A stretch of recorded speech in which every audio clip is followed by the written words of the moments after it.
The storm had broken by dawn. The streets of Hollowfen still clung to shadows.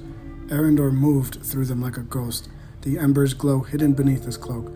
The mustached man's warning echoed in his mind. 31 trials, each one worse than the last. The first had not yet come in form of battle, but in whispers. Whispers that pulled him towards the Weaver's Quarter, a row of crumbling shacks where looms once sang, now choked in silence.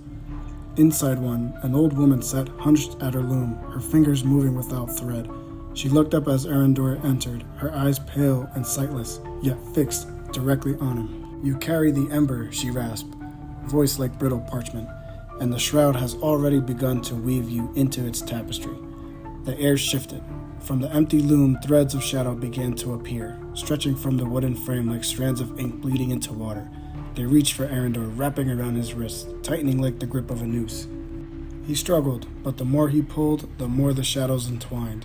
The old woman's hands blurred, her weaving faster, frantic, her threads stitching visions into the air. Arendor saw himself consumed, face unraveling into nothing, his name lost to the dark.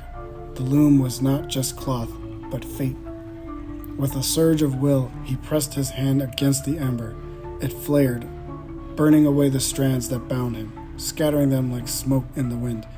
The old woman screamed, not in pain, but in sorrow, as the loom cracked, splintered into shards of wood in silence. "Every thread you cut," she whispered, trembling, "brings you closer to unraveling yourself." Her words lingered as Arendor stepped back into the pale light of morning. The ember pulsed once more, steady but weaker, as though warning him of the cost. The shroud was not only devouring the world, it was weaving him into its pattern.